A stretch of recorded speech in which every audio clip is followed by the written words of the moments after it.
Oscar goes to No Country for Old Men. Scott Rudin, Ethan Coen, and Joel Coen producers.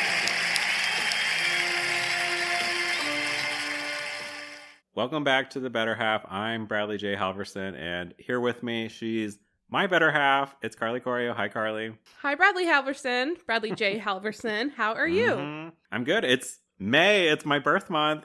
It is May. Your birthday's in 1 week, Brad. Everyone, if you're listening and it just came out, set your calendars because 1 week from today, Bradley is having a birthday. Yep.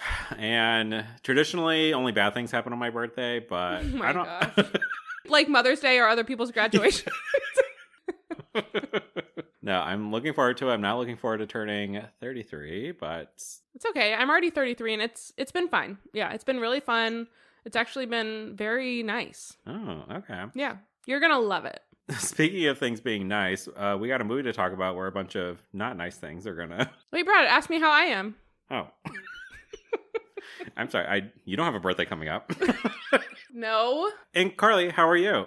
I'm sad. What? Why? Well, I feel like we need to tell our audience what happened. Okay, fine. We can peel back the curtain here. I know. I just think we do because I think Okay.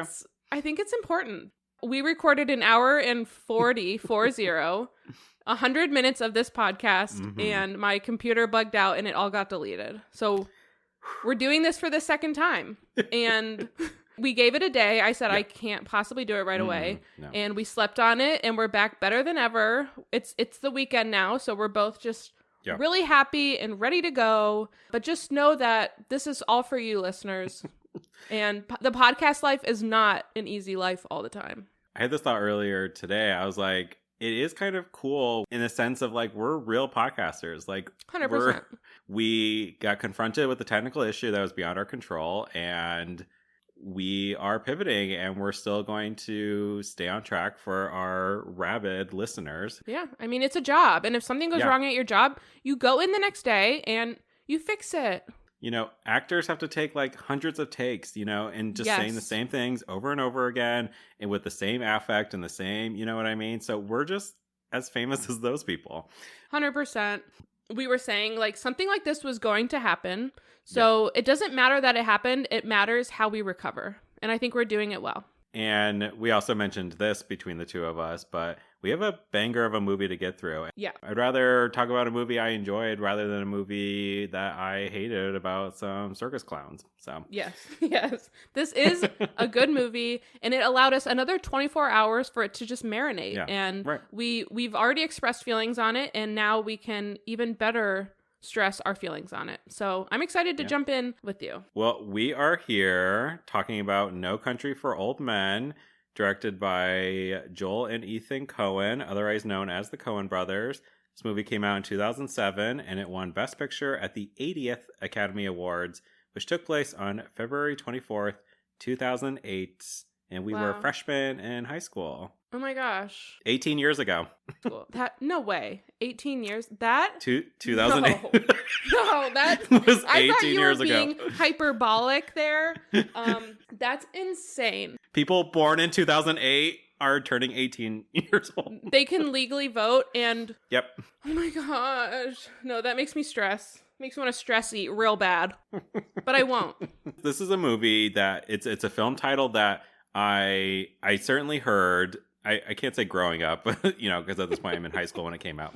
I certainly heard this movie. I look at this movie, and this is my first time watching it. Yeah. But this is a movie that I associate with straight men in particular. I feel like when I see online opinions about the greatest films of all time, or the ones that like get straight men bricked up, like this is one of those film titles I see a lot. And so then I'm like, okay, so it's like some violent, whatever, very masculine, you know, sort of picture. And yes, this movie is that. But I might be turning into one of the straight film bros.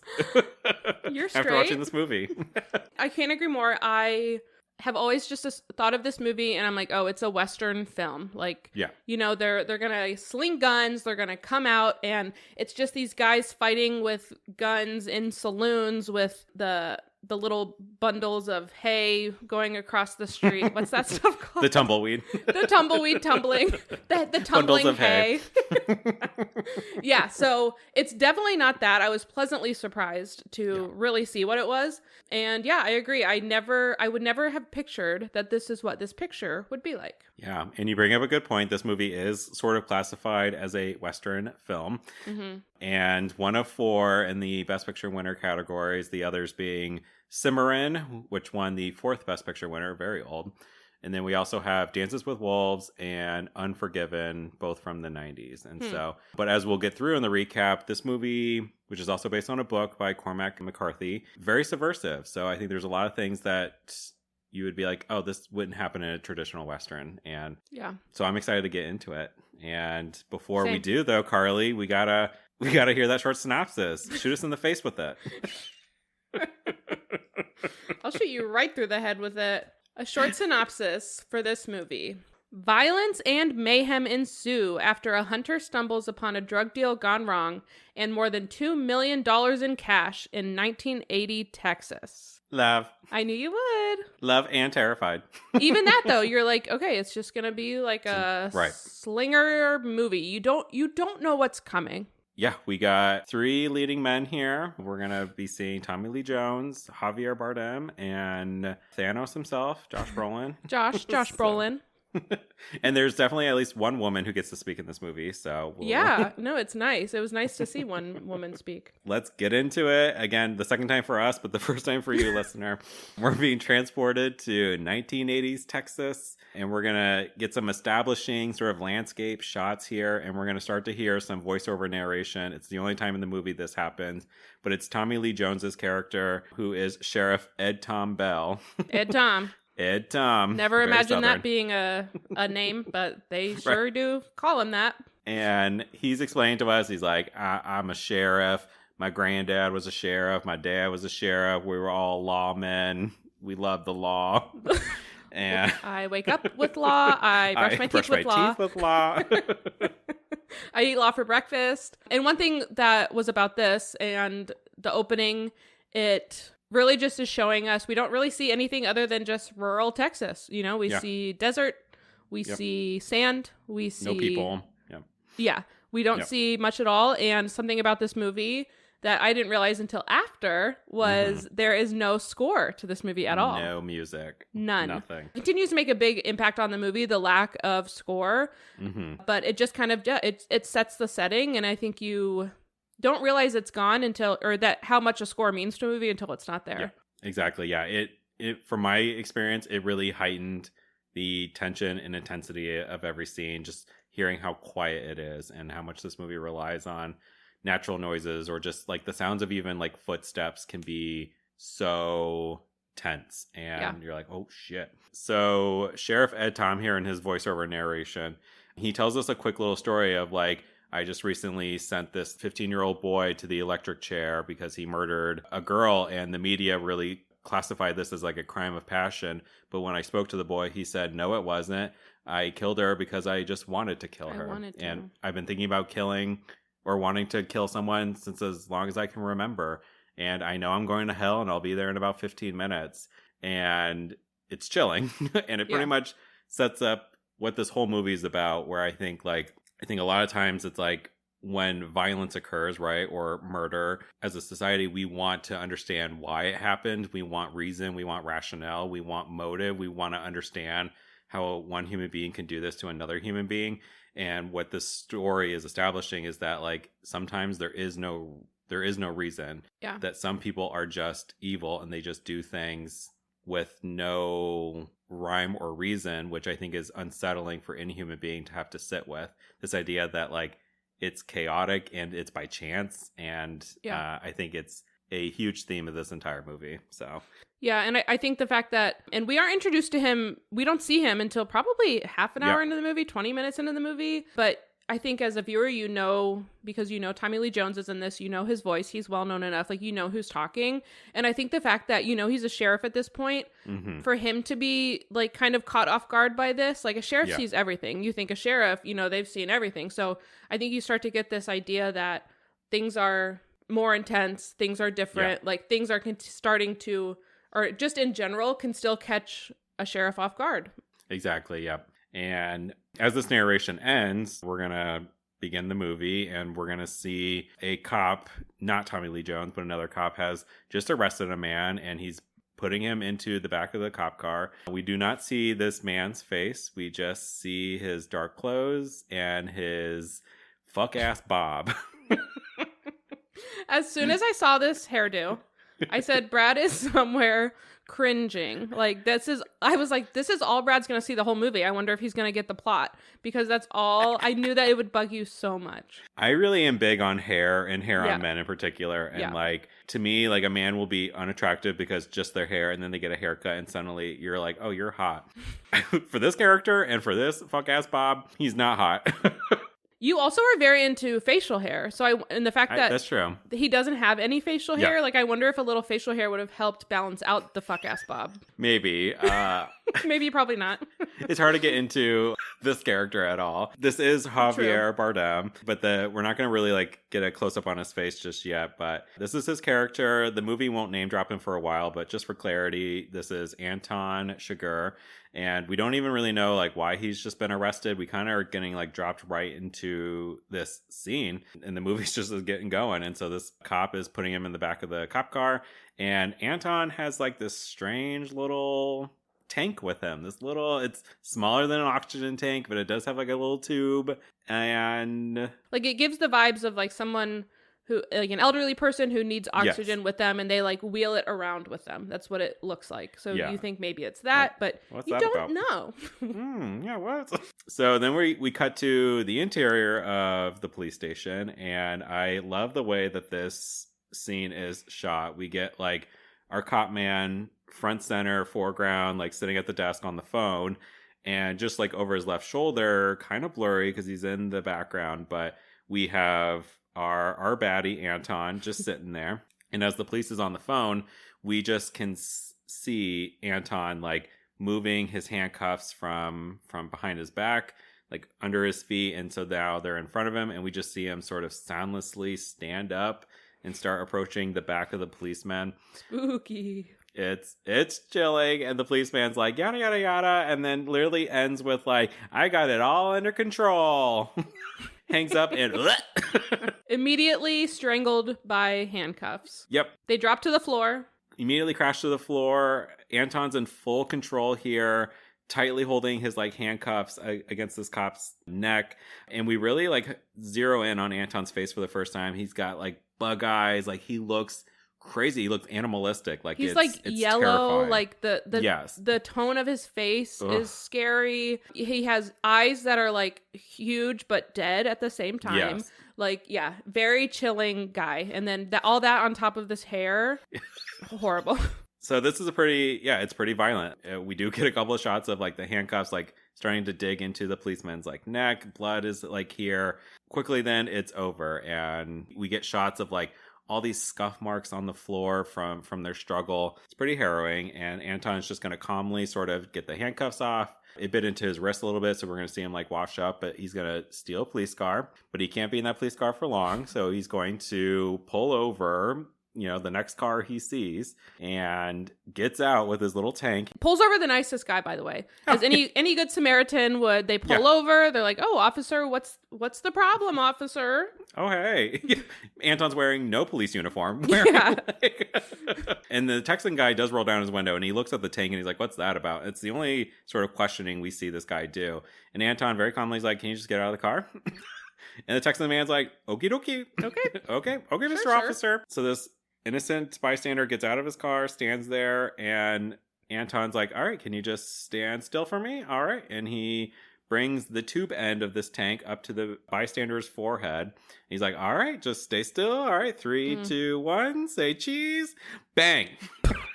Immediately shot directly in the head by this thing that we still don't know what it is, but it obviously is very powerful, projects something out of it enough to go through a human skull. Yeah, I had to look into this. I was not familiar with this. This is like a bolts air pistol sort of thing. It's a thing that farmers would use to like concuss or slaughter animals. Like, do you know if they still use it? Probably not. I think they do. I think really. Yeah, I think it's like a humane way to put an animal down. Ugh. And because it's just right to the forehead and it's over and done. They don't even know. Similar to what we saw with this man, where it truly looks like he just was shot in the head, like a bullet hole size, but really like it's just air. Uses air, like shoots into your head, and like it kind of goes into kind of in a little bit what we get to know about Anton is he's doing this bad thing, but he's doing it in a humane way. So, I took it to like he's using a thing that like is used to slaughter animal. Like to me, like he sees men are no different from animals to him. Like he will slaughter human beings as if they're animals. That's how I kind of took it. And again, this is like minute 6 of this movie, and his body count is already up to 2. We will be keeping track, and it's just a wild way to start this movie. It definitely and like you said, 6 minutes in, you're hooked. You're like, what? Like, what the is going on? Like this guy, this Bob, this weird weapon thing.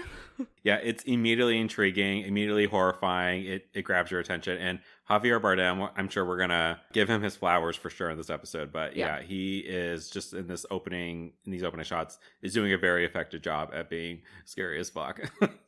But we need to cut away from Anton here. We need to establish and introduce Thanos. But no, we got Josh Brolin here, who his outward appearance is very classic Texan. Like it's like you get the cowboy hat, he's got the mustache, he's got the denim jeans on with the belt buckle, right? Like your collared classic shirt, boots. Yep. Mm-hmm. Yeah, we lived in Kansas long enough to know what this look looks like. And so this is Josh Brolin is playing Llewellyn Moss, who I will just call Moss because it's easier than Llewellyn. Llewellyn. And when we first see him, he is out hunting. So he's got his little hunting gun. And his little hunting gun. Doing his little hunting thing. Cutie gun.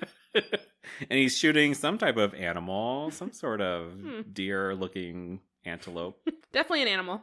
Whatever they got in Texas, yeah. One of those thingies, right? So he shoots it. I think he clips one or whatever, so he goes out to investigate it. But his attention immediately goes, and he sees this dog out in the distance, this like big black sort of pit bull looking dog that's like limping away, like it looks like it's injured.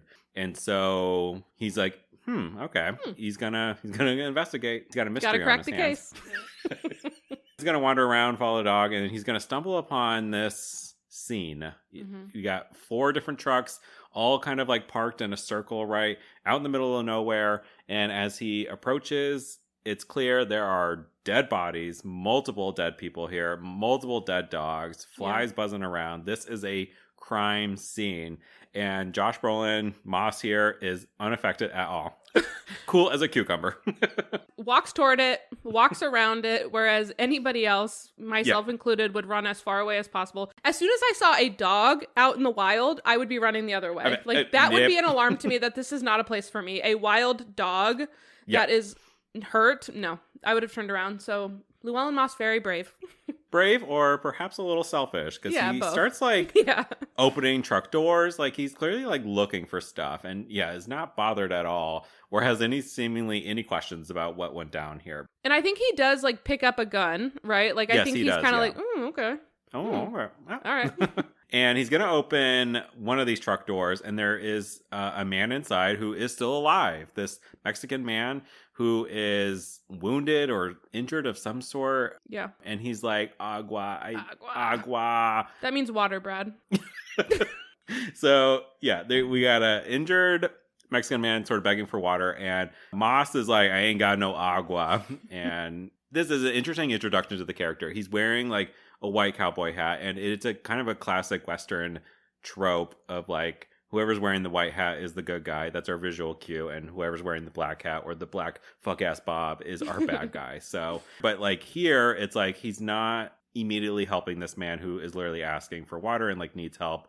Moss is like moving on. And in fact, he goes to like the back of the truck, discovers like the entire bed of the truck is just bricks of like cocaine. So many drugs. It's exactly what the guys in the French Connection would be looking for. It's what they would be putting into the side bumper of a car.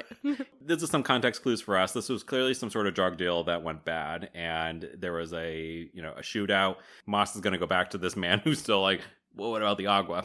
And he's like, where's the last man? There's got to be a last guy. Like, where is he? Where did he go? And there's a language barrier here. This man can't really answer. And so Moss is like, all right, see ya. And this man, though, is like worried about wolves. He's like, the Lobos, close the door. The Lobos will get me. Close the Lobos. And then Llewellyn says, there ain't no Lobos. I ain't got no water. Ain't no Lobos. There ain't no Lobos. Jesus, fuck. So Moss believes that there's another guy out there. So he starts like following some like blood. He eventually does find this last guy who is dead under a tree. And with this dead man is a satchel, and inside the satchel is $2 million. And Moss says, when you see a satchel of $2 million, you cannot waste this opportunity. That is the opportunity.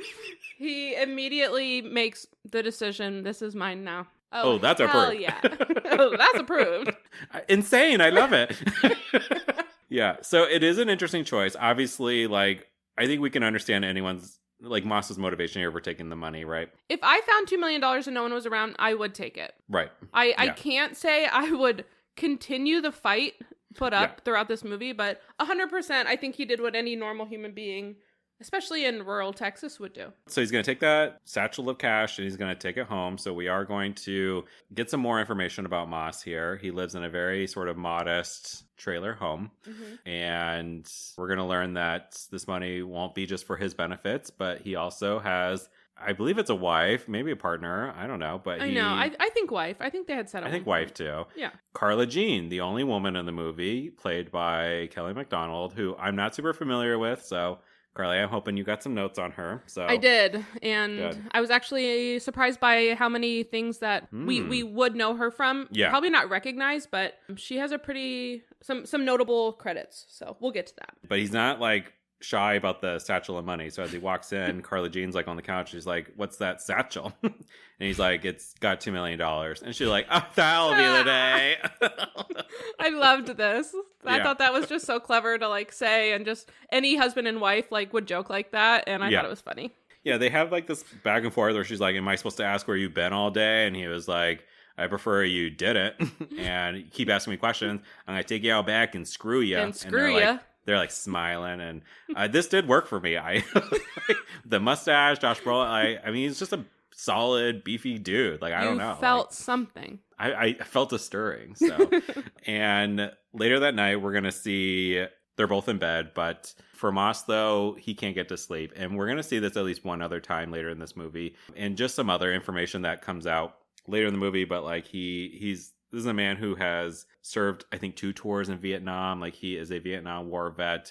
He might have some, like, trauma, PTSD, if you will. Like, he clearly can't sleep well at night. But might have something else on his mind, because we see him laying in bed and he just goes, all right, gets out of bed. And we see him at the sink, like, filling up a jug of water. And that's our cue that, like, the man who hours ago was begging for water. Moss decided at, like, what, 2 a.m.? He's like, you can't all just right. take your time with this, Llewellyn. Yeah. But he did. Yeah, Carla Jean, like, is like, hey, what the fuck are you doing? And he's like, I forgot something.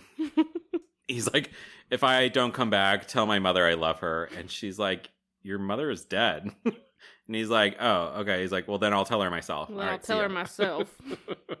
So he's going to come back to the drug deal crime scene. And when he gets to that truck, the one that had the Agua Man in it, he's going to see that the windows have been shot out and the Lobos didn't get him, but somebody else clearly did, because now the Agua Man has been shot and killed.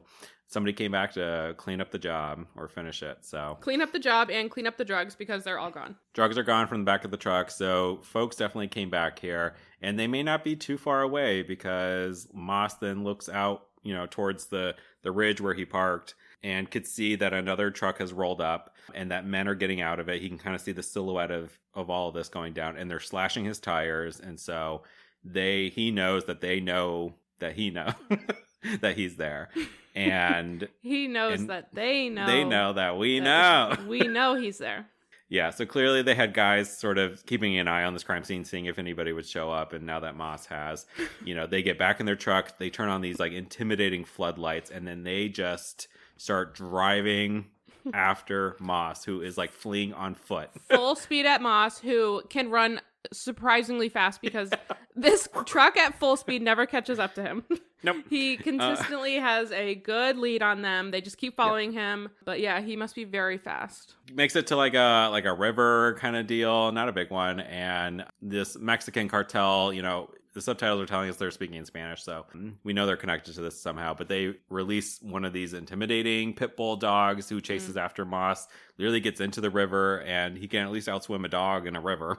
Gets to the other side and barely has time to sort of load up his gun as this dog gets out of the water and jumps on him, and Moss shoots this dog. The next morning we're gonna see Moss sort of he's gonna rip his shirt, he's gonna wrap his foot, he got a little injured or whatever, but he makes it through this ordeal and he's gonna head back home. But we have to cut away from him to get to, I think, one of the more interesting scenes of this entire movie.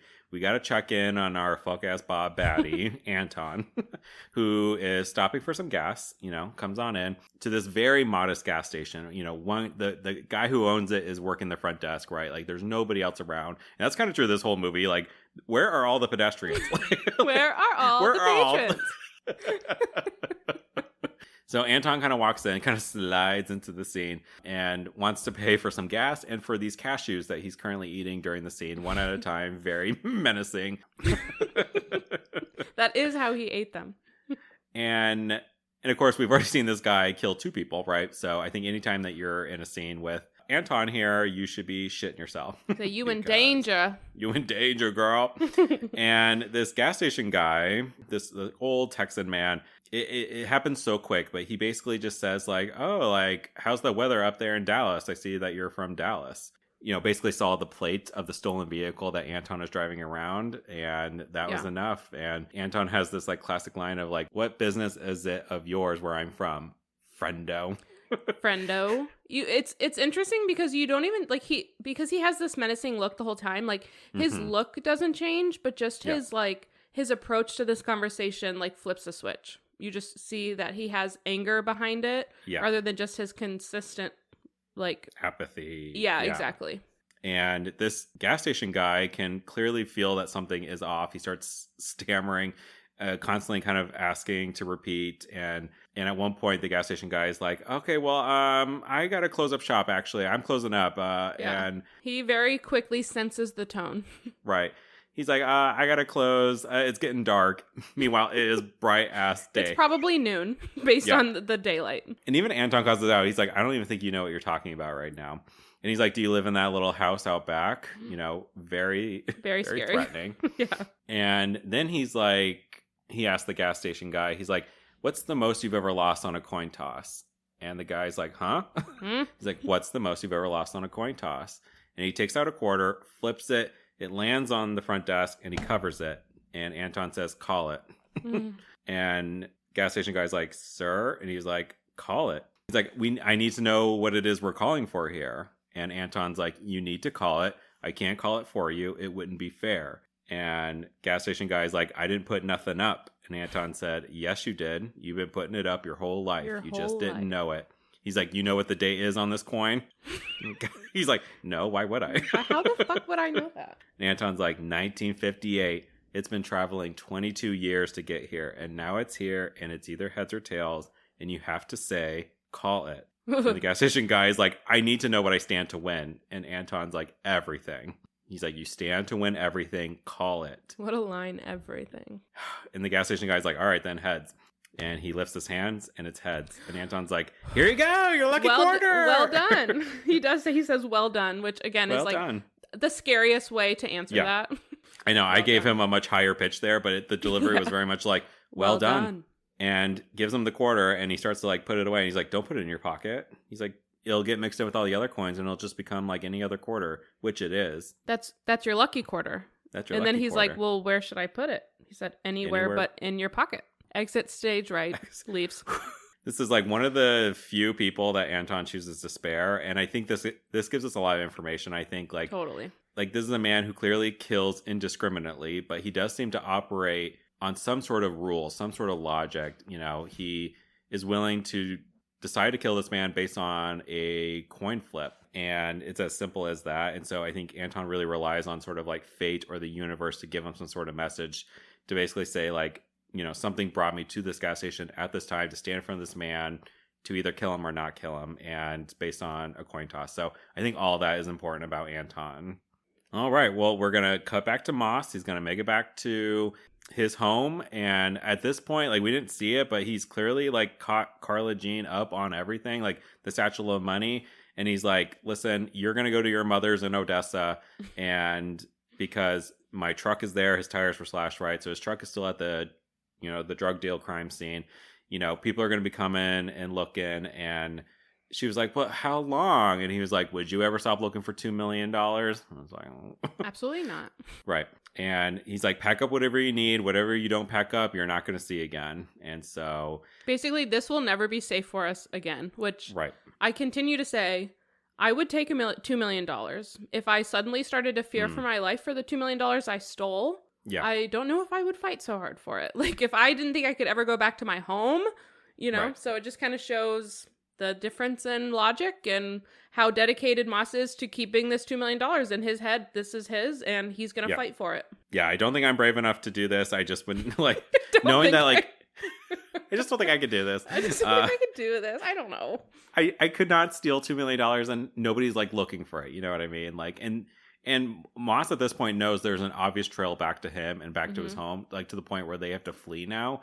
And that's enough for me to be like, oh, fuck, I made a huge mistake. And so we do get this night scene where we're back in with Anton. He's with like two random white guys all dressed up in suits, but they're at the drug deal crime scene. And clearly these white guys are the financiers behind this, or like, we need our money back. Just they're like you said, they're in suits, they're like well dressed, right. You can tell they're like fine groomed. It is you're like, what's going on here? But then you do learn, you're like, oh, they are looking for the money.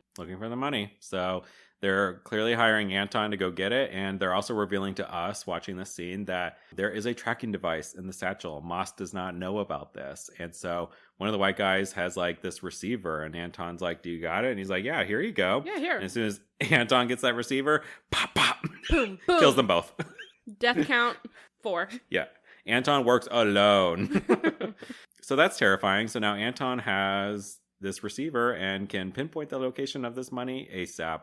And also Moss's truck is still there. And so Anton does note that and can see that. So, and during the daytime, we're going to finally get introduced. We're finally going to see Tommy Lee Jones here very briefly. So he is our kind of old sheriff. And he does have a deputy, Wendell, played by Garrett Dillahunt, and who Wendell's a bit of a dummy, doesn't really... Yeah, kind of the comic relief. Yeah. Where he is just this layer of, while there is like some humor weaved in and out of this movie here and there, not even humor, but just like clever lines, I feel like Wendell is just kind of like actually there for comedic relief and to almost bring some happiness to Ed Tom. Ed Tom, like, shit has been going down. I don't know what he has been doing, but we got a dead police officer, dead guy on the side of the road. We got this drug deal crime scene massacre, including Anton's fresh victims added to it.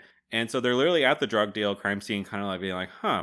And these cops ask a lot more questions than they seem interested in knowing the answers. Like, for the whole movie, like, they do not act in any sense of urgency to like figure out what's going on here. And they also note Moss's truck being there. So we now have like this third party getting involved in the story, and with a trail leading straight to Moss. But Moss very smartly, you know, one of the few times he has gotten out of town. So we're going to next see Anton literally arrive at Moss's trailer, and he's got another practical use for his murder weapon, bolt slaughterhouse thing. Holds the tube up to like the lock, the deadbolt lock. Yeah, and uses it, and the lock becomes like a missile. It just shoots right out of the door frame, and we literally see it hit the opposite wall in the trailer and like leave a dent. Like it's that's that how powerful. Much power is in it. Yeah. And so Anton, like any good psychopath, kind of just walks around. You know, Moss is like definitely gone, and he takes some time to, as any psychopath would, finds the milk in the fridge. sits on the couch and has a good sip of milk. Doesn't look for anything else in the house. Doesn't Right. look around, dig through stuff. He just gets milk and sits on the couch and drinks it. And when he's done with that, he's going to head over to the front desk of this trailer park, I guess, where we have our queen on our hands. Let's see if she survives. Loved her. You know, Anton walks in, menacing, right? Very similar to how the gas station scene is set up a little bit. He's like, I'm looking for Moss. And she's like, well, have you tried his trailer? He's like, yeah, bitch. And it's like this older woman, like Yes. you can tell, like she's literally built to be a secretary of some kind, just the, like her demeanor. And you're like, this woman is so fucked. Like she's not going to survive this. He's like, well, where does Moss work? And she's like, I can't give out any personal information about our residents. I can't give out any information. And he was like, where the fuck does he work? Where is his job? And she was like, and I told you, we can't give out any information on the residents. And at this precise moment, we hear somebody flush a toilet, like somebody else, like, and Anton like looks in that direction as he hears it. And whether he took this as like the sign from the universe, right? Like the coin toss, whatever, or he just was like, there's more than one person here. He just says no more words, just turns About around, face. leaves the office. And our receptionist queen survives. She lives. And what's funny is like probably like minutes later, Sheriff Ed, Tom, and Wendell show up at Moss's trailer. Yeah, actually, right. And they see, and we know it's like minutes later because they see that the lock has been blown off. So they walk right in, no warrant. They actually see the indent of the lock in his like wood paneled walls, which I thought was interesting. So like Ed Tom's putting some of these pieces together, but he doesn't know what these pieces are, but he's like finding more and more pieces. Like, huh. Yeah, he's like, now how the fuck did this happen? Like, you can just tell. He's like, I have no... Every time he gets a new clue, he gets more and more like ugh. And like they see like the milk still on the coffee table. Like Anton never put it back in the fridge. Psychopath. And Wendell's like, oh man, we just missed him. Like they don't even... They think it like Moss just like left. And again, these two officers are always going to be just a little too late. Just too late. And so we're going to then... check in on Moss. So we're gonna get a quick scene of him saying goodbye to Carla Jean. She's gonna continue on to Odessa to her mom's, and Moss is gonna take in the money. He's gonna go to some other town, Del Rio, I think it's called. Gets a motel room and hides the satchel of money in the air vent, and then he like sets up the curtains in a particular way that he notices. Again, he does seem to have some like street smarts here, some instincts. And then he takes an Uber and goes shopping for a little bit. I think he buys a gun. And then when his Uber guy takes him back, he notices that there is like a truck parked outside the motel. And we know that truck because we just saw it. It has all the floodlights. We know this belongs to this like Mexican cartel. And Moss also can see that the curtains have been moved in his room, at least from the outside. So he has this Uber guy, like, he's like, Swervatron, like, take me away from here. And what Moss is going to do is he's going to now rent out the room next door to the room, which shares an air vent. And he's going to, like, fashion a device and try to get that satchel of money out. And at the same time, Anton is rolling up to town. He's like driving in the truck, remember? And he has that the receiver. Yeah, the receiver. And he's like, all of a sudden it starts beeping quicker. And it's like, you almost feel like he was just looking for hotels in the area. And yeah, it starts beeping. And so he just, without any emotion, turns into this motel.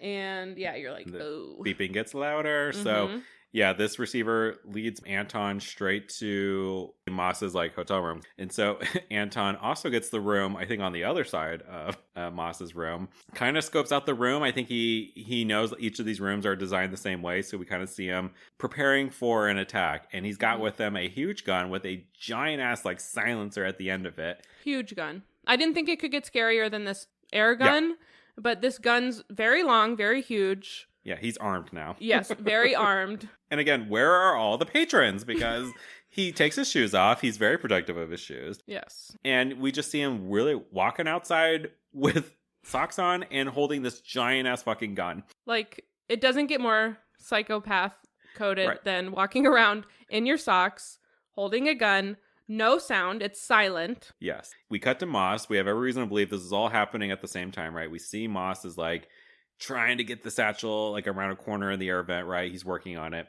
And this is the time that Anton just, with his fancy little, busts into this hotel room. And there were 3 Mexican cartel members waiting inside. And this gun literally just like sprays bullets. Like it's horrifying. Crazy. And it's very silent. Like Brad said, there's a huge silencer on it. And it doesn't just shoot a bullet, it sprays bullets. Yeah. And he kills these 3 Mexican guys very quickly. So now we're up to 7? 7, yeah. 7 dead people. But Moss is not in the room. Anton like takes a breather, sits on the edge of the bed where like a dead body's like next to him.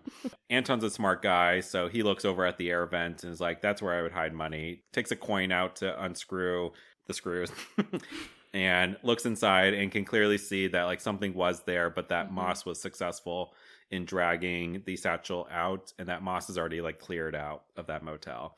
And so Moss and Anton just barely missed each other. Just barely. We almost had that confrontation. And we see Moss like in the truck heading off to another town, another hotel with the money. And we then cut to kind of a bizarre scene, but we're then gonna like, it's daytime. We're in some sort of like business building, high rise, like some city we don't even know. And we're gonna see a scene between Stephen Root, who plays as like unnamed character, and he is sharing a scene with Woody Harrelson, plays a guy named Carson Wells, and he is like a bounty hunter. So we see Stephen Root sort of asking Carson questions, and specifically about Anton. So, you know, they know about Anton. Stephen Root clearly is connected to those earlier white guys in the suits that Anton executed, and he's asking Carson like, what do you know about Anton? Is he dangerous? And Carson's like, compared to what? The bubonic plague? What a bizarre response. So now Carson's entering the story. We have a new player, and he is off to go get the money from Moss and deal with Anton. And we'll see how well that works out for him. So, and then we're going to cut back to Moss. He is in a new town, in a new hotel. We're going to see him like checking in or whatever. Sweet little old hotel man working the front desk, and he's like, hey, are you going to be here all night? And, you know, here's some money. Let me know if anybody stops by looking for me. Yeah, he's like, give me a call if anybody else checks in. This is a very effective scene. One of the standouts for me. And it's going to begin with Moss in his hotel room. Again, he cannot get to sleep. It's the middle of the night. I think in his mind, he is processing, like, how the fuck did anyone find me at the other hotel? And I think he's starting to realize, like, oh, something fishy is happening here. Turns on the light in his room, opens the satchel, starts rifling through the money, and finds the transponder. And as he does, it's so subtle, but he just hears some noise, some sort of distant noise in the hotel. And that's enough to set all these alarm bells off in his mind now that he knows about the transponder or whatever. Well, and I think doesn't he call the front desk and nobody answers? Yeah, you're so right. Yeah, he does. I think he like calls. It just keeps ringing. And so I think that sets off another alarm. He's like, all right, this is something. Yeah. So he gets his gun, he turns the light back off, and just basically sits almost directly in front of his hotel room, gun aimed at the door. And he can just see a sliver of light under the doorway. And I thought this was so chillingly effective. And again, there's no music, right? It is no dead, sound, silent. And you just start to hear the beeping from the receiver. And we know what that means. We know we're not even cutting to the hallway. We just stay on Moss, and we stay on this doorway frame. And then you just see basically a man stepping in front of the door and just standing there for like a beat. And it's terrifying. Like, Moss can clearly see that somebody is just on the other side of the door. And then the footsteps go away. And then the light in the hallway goes out. Shuts out completely. No more shadows. You have no idea what's going on. No idea. It's silent for so long. I feel like it takes forever. I was like, Jesus fuck, what's going to happen? And then sure enough, Anton uses his like de-locker. De-locker. And this thing shoots out like a projectile. Hits him Moss, in the shoulder, I think. Yeah, because he's right there. And immediately Anton like is coming in, shooting into the room. Moss goes out the nearest window, basically just lands in this like dark alleyway where Anton is still shooting down at him from the window. And I do believe Moss gets clipped here. Now he's not doing well. And we don't even like, we see Moss looking around. Like, we never see Anton's location at all. It just really adds and heightens the sort of intensity. We see Moss going back into the hotel lobby. The front desk guy is gone. They don't ever show us him, but the implication is like, oh, that was the noise earlier, was Anton killing this guy. And then Moss goes back out on the street, hails this innocent bystander who happens to be driving by, and picks up Moss. Moss gets in the passenger seat and bam. I think they like, I think he kind of looks at him like, is everything? And then all of a sudden you just splatter. This guy's super dead. It was the first time in the whole movie, and so much has happened, but that I like audibly gasped, like did not see this death coming. Jump scare. Jump scare. And you're just like, son of a death count 9, I guess, because now we have guy. the hotel guy, and then death count 9. We're up to 9. And so Moss gets out of the car. He knows roughly where Anton is. Anton's like hiding behind a car, but he starts just shooting sort of in that direction. And he does also wound Anton here. And so Anton limps away. And so, again, these guys don't actually really see each other face to face. We don't actually see, but it's a very tense scene from start to finish. Both guys end up wounded, and we're going to follow Moss first to where he goes. And he's basically going to walk all the way to like the U.S.-Mexican border. And he is going to throw the satchel of money over the fence near the Rio Grande and into like some brush. Yep. And then he's going to like pay some like random 3 guys walking around for their shirt and stuff, and they try to like haggle him for like more money, I think, as an indicator that like the greed isn't everyone, right? And it's an issue here. This is the point in the movie where, and I think I also like took a break to like go to the bathroom or something, but as I was thinking, I'm like give up. Right. Like, why is he continuing to pursue this? It's not his money. Like, he's acting like somebody's taking this from him and it belongs to him. Like, this is when I would have wanted something, like they seem to have had a happy life within their means. And of course, everyone, I mean, $2 million, anyone would want that and use that. But I think in my head, I'm like, it's just not worth it, dude. Yeah, it starts to feel like it's not even about the money anymore. And it's going to start becoming more and more personal as the story goes on. But it's very interesting to see Moss's decision making here and the choices he makes. And there's some ego and some vanity, I think, at play here in terms of like, I can deal with this problem and then the money is mine kind of deal. So he's literally going to limp across the Mexican border and he's going to like pass out on a Mexican street looking for a hospital. And he's going to wake up to like a mariachi band, like singing him awake. Singing over him. He's singing over him until they see that he's literally like bleeding out. And they're like, oh, fuck. And they're like, and he says, Medico, por favor. Medica. Yeah. So Moss is going to end up landing in a Mexican hospital to recover. And we got to see how Anton recovers from his injuries because his solution is in broad daylight, he's going to set off a car bomb that's in front of this pharmacy.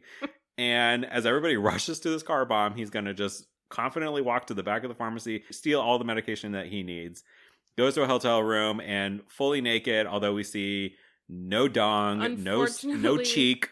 No, we see nothing but a mere shadow of his physique. And I just think that the Coen Brothers could have done a little more for us. When we come to whether or not this is for the gays or not, like, we missed an opportunity here. Yeah, we just needed even a little crack, Mm-hmm. And that's how he recovers. And I wrote naked on toilet, smiley face. So we did get at least the thought of him being naked on a toilet at least gave me a smile. Meanwhile, we do got to check in with our sheriff because supposedly he's a leading character here, although he's not really in the story. So Sheriff Ed Tom, like, he's still looking for Moss. He somehow knows that Carla Jean is out there in Odessa with her mother, and so he's going to go out to Odessa and have a conversation with Carla Jean. So we'll see that in a little bit. And meanwhile, Moss is going to wake up in the hospital bed in the Mexican hospital, and there's Woody Harrelson by his bedside with some like flowers, I'm pretty sure. Yeah, he's like, hey, buddy. Flowers. And so Carson very quickly is like, I'm here to solve all your problems for you. Just tell me where the money is, and I'm going to take care of this Anton guy for you. You're in way over your head. Heed this warning. Get out now. Let me deal with it. And Moss decides, go fuck yourself. Yeah. He says no. Like Brad said, you start to see that his motivation is far more than $2 million. He's very prideful about this, and he's like, no, I'm fine. I got this. Yeah. Carson's like, well, if you ever change your mind, give me a call. Here's my hotel room number. You can keep the flowers. Keep the flowers. So Carson's going to leave, and it's surprising because then next we see him literally at the same spot at the U.S.-Mexican border, looking over the fence, and finds the satchel within minutes. It's fascinating, honestly. There has to be only one place he could have come into the country around there, and he somehow followed him directly there, knew he would have thrown it over this exact beep, fence beep. at this exact time. And Yep. Woody Harrelson just is very good at his job. And interestingly, like, we're not going to see him grab that money. We're going to instead cut to later in the night, him arriving to his hotel. And again, this was shot so fucking effectively because we just see him walking in the hotel and start going up the steps and just sauntering in from the side of the frame. Here's Anton, with literally holding huge-ass gun. Big-ass gun. Makes you question, where are all Where? the patrons? The patrons! There's nobody else in this fucking hotel lobby. Where are the people? Right. God, it's unbelievable. Literally just trailing right behind him, holding this gun. And, you know, Woody Harrelson, Carson, he could sense there's an evil fuck-ass Bob right behind me, isn't there? You know, turns around and Anton's like, all right, let's go to your room. Let's go to your room. And so here it is, another tense scene. Anton sitting in a chair, gun fully aimed at Carson, who's sitting directly across from him. They're having this back and forth. And Carson initially, at the beginning of this scene, is very much like, fuck you. Like, I'm not giving you any information. Your hair is hideous and you're a skank bitch ass whore. Woody Harrelson does not have a huge role in this movie. I mean, he's Nope. billed like fifth, but he has maybe 10 minutes of screen time. But the way he played the scene was very good. I thought It was good. You see him at first, like you said, like kind of like, I know you and I know, you know, I'm gonna get through this and like fuck this. But then you slowly see him start to understand his fate. You slowly see him start to be scared without showing it. But I thought Woody Harrelson was great in this. No, so good to see like him starting to realize like, how am I going to get out of this? How can I get out of this? How can I get out of this? And he's like, I know where the money is. Like, I'll tell you exactly where that satchel of money is. So Carson did not hop over the fence and go get it.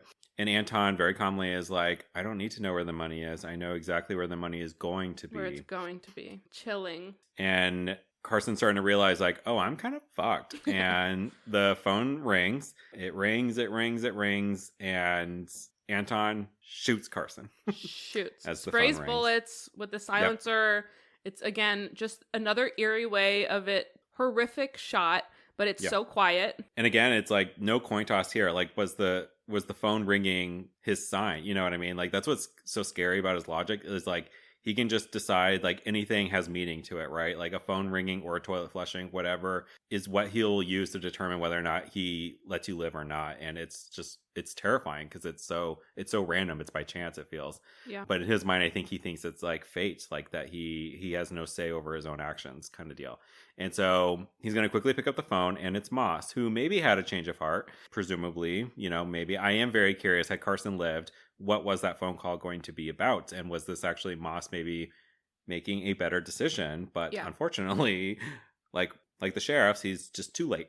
Which you just have to assume. Like, why else would he be calling? You know, you would have to assume that was at least part of the gist of the call. So Anton's going to be like, surprise, bitch. What's your favorite scary movie?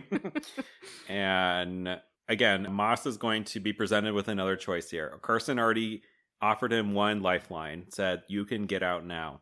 Anton over the phone very chillingly starts to make some vague references to Carla Jean. Mm-hmm. The fact that he knows about Carla Jean and that he will go after her and he will murder her. He knows about Odessa. I think he mentions Odessa. Yeah. But he presents Moss with a choice. He's like, I can just kill you instead. You know, at this point, like, this is where it feels like it's not even about the money anymore. Yeah. It's like Anton feels like, no, I'm going to kill this son of a bitch. And I think Moss also, it's like two men just sort of peacocking, getting the tape measure out, you know, wondering like who's top dog here. And so Anton's like, or, you know, you can just turn yourself over to me and over to fate and we can leave Carla Jean out of this. And Moss basically makes a decision here and he's like, fuck you and fuck your fuck ass Bob.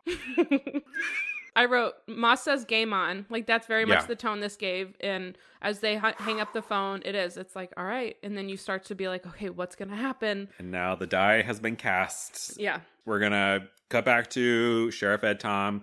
He's going to have this quick scene with Carla Jean. He's going to ask her, where is Moss? I think she's actually being truthful. She's like, I don't know where he is, but she's not willing to play along. And Ed Tom, almost similarly, is like, Moss is in over his head. He is in a lot of danger. Please help me out here. And he, I think, tries to convince her by telling her this story, and I don't fully remember it, but, you know, he ends up describing this bolt air pistol gun and like what it's used for in his like little story to Carla Jean.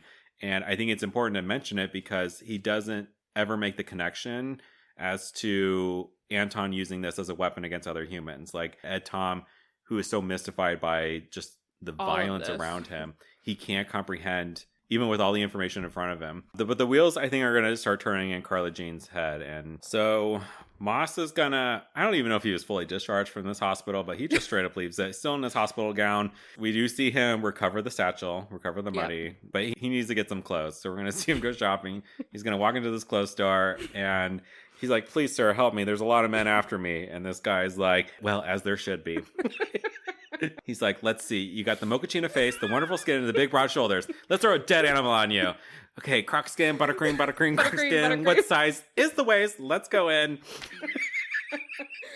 If you do know what other cat and mouse movie we're referring to, Brad's referring to, one of his all-time favorites. Rush Hour 2. Rush Hour 2.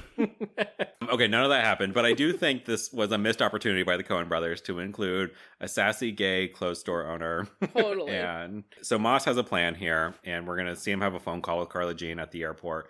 His plan is, okay, you with your mother, we're going to meet at another location. I'm not coming to Odessa.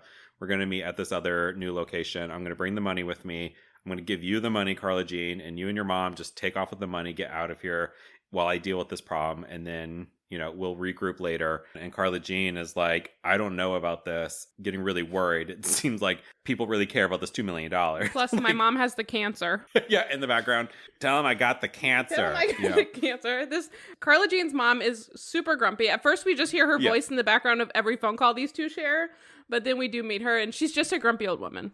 And so, but Carla Jean is like, okay, we will do this. We will head to, you know, wherever the ending of this movie is heading to. So we're going to see Carla Jean and her mom in the car heading to the bus station. The film's going to show us that the Mexican cartel members know about Carla Jean, because apparently everybody knows about Carla Jean, and they are tailing behind in a car. And as they stop at the bus station, we're going to see one of the Mexican cartel members dressed nicely, like he's going undercover, approaches Carla Jean's mom, who just can't wait to tell the nearest stranger exactly where they're headed, what time they're arriving there. And well, he comes over, he's like, oh, ma'am, can I help you with your bags? And she's like, yes, you can. Yeah, it's like, I got the cancer. And then cancer. he's like, he's like, oh, where are you headed? And yeah, she's not like, only, oh, girl. oh, here's my whole next 24 hours and where I'll be, how I'm getting there. And so now the Mexican cartel know where they're going. Carla Jean, she's going to call up Sheriff Ed Tom. Oh, yeah. And is having a full change of heart and is basically going to be like, I agree with you. I think we're in over our heads here. Like, Moss is going to be here at this time. This is where we're heading. So Sheriff Ed Tom is going to head off in that direction.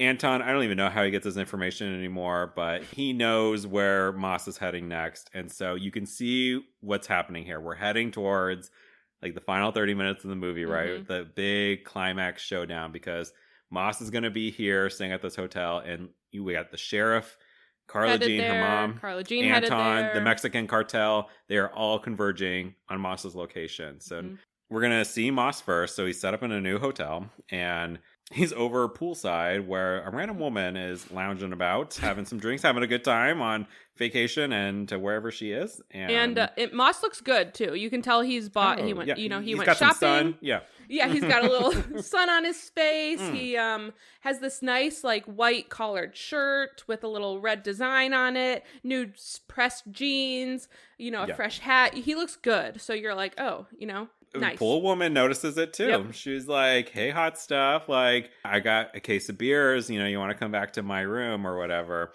And he's like, oh, kind of flirting with her, I think. But he's like, I am married. But you kind of get the sense that like he might be entertaining the idea in his mind. This is not a no, but right now it's just I'm married. And so we're going to cut away from that. And we're going to see Sheriff Ed Tom. He seems to be the one getting to the hotel first. He's in his car. He's driving there. And then from the distance, suddenly we hear gunshots. And from down the road, Sheriff Ed Tom can see the Mexican cartel truck with the floodlights and everything just peeling out of the hotel. And so we're like, what's going on here? Sheriff Ed Tom rolls in. First we see poolside lady is now face down pool lady. Face down, red blood in the pool. She didn't get the memo that there are no patrons in this movie, so she had to be gunned down. You're so right. Like the first side patron we're introduced to. Dead. And then we're going to see a Mexican cartel guy. He's like laying on the ground. He's still alive. He's like, but Sheriff Tom doesn't give a fuck, breezes right past him, goes straight to this open door hotel room where right there in the doorway is Llewellyn Moss, Josh Brolin, Thanos himself, dead. Shot dead right in the chest. Like Yep. blood. I couldn't believe this. Same. I immediately, because I had recognized, and they probably did this on purpose, you recognize his new nice shirt, and Yep. you recognize immediately that it's the same shirt, all bloodied, and it's the same guy. I actually Googled it. I was like, does Llewellyn Moss die? Like, I Yep. Googled it because it was like, no, that's not him. I couldn't believe this whole buildup of this movie, and that's how we find out he dies. Right. And then, like, to be killed off screen by the Mexican cartel, like, if Moss is going to die by anyone's hands, I would want it to be by Anton's hand. I want the showdown. And from our vantage point, Anton wasn't even there as like the last one to sort of arrive to the hotel. And yeah, my disappointment was visceral. Yeah, I couldn't believe it. And yeah. And we kind of just see him, and then it cuts away. Like, you're like, what the hell? You know? Yeah. And you're stunned. You're stunned with the movie. And so we are going to see Carla Jean and her mother arrive. Carla Jean's mother, this is kind of her fucking fault. Totally. Like, Ed Tom, he walks up to Carla Jean and takes his hat off, and she knows what that means, and she's devastated. Yeah. They're going to kind of exit the story for now. There is still a question about what about the money? And while Ed Tom, you know, they do the autopsy of the corpse or whatever, he talks with a friend or whatever, eventually he returns to the hotel, to the crime scene. And we see that, like, the room where Moss was found and the room next door, they're both, you know, they both got caution tape over the front of it. Ed Tom approaches the door to the room that Moss was in and can clearly see that the lock has been blown out, which we know. And even at this point, Ed Tom doesn't even know Anton, but knows, like, oh, I've seen that before. Yeah. And there was like little movement inside the sort of like the lock hole where it used to be. And we do cut to the inside of this room, seemingly, where like Anton is in there waiting, gun aimed at the door, presumably for Ed Tom to open it. You see, like, it's like a whole shadow, and you just see like a sliver of light, and you see Anton's face, and you see he's holding his gun, and we see this as the viewer, but we don't know where this is, like, in the room. It's just a quick thing, so you even kind of are like, was that him? Is he in there? Yeah, so it builds the tension. Interestingly, for Ed Tom's character, he takes the beat. It's like he knows exactly what could be behind this door and decides to open it anyways. And when he opens it, we see Anton is not there. Nobody's in the room. And I saw a theory online too, that Anton possibly was actually there, but in the room next door. And so Ed Tom sort of approaching the two doors that look almost identical. It was almost like the coin toss, like the 50-50. If he had opened the other door, he would have died, but he called it basically.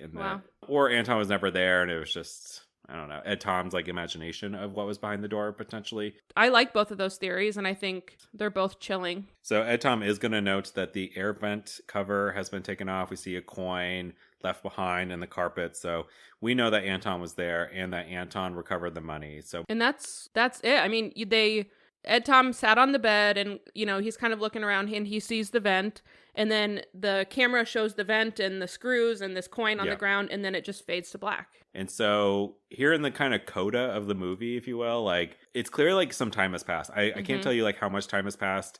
Could be a couple of months. I don't think it was like a significant long time, but there's a few context clues. But we're going to see Sheriff Ed Tom go visit a friend, a character we haven't even seen in this movie, but he's going to visit his friend Ellis, who lives out here in bumfuck nowhere, Texas. And Ellis here is wheelchair bound and clearly an old friend of the sheriff. Can I say something about Ellis? Oh my God, yeah. Okay. Oh my God, wait. Ellis, like, he might just look like an old man to you. He did, yeah. But Ellis is played by Barry Corbin, who is very famously Coach Whitey in One Tree Hill. Oh my God, this is brand new information. Okay, so if you've been listening, you know this is the second time we've gone through this. Yeah. But the first time Brad was a lot more shocked, but this was a big thing for me because I was immediately like, oh my gosh, Whitey, Coach Whitey.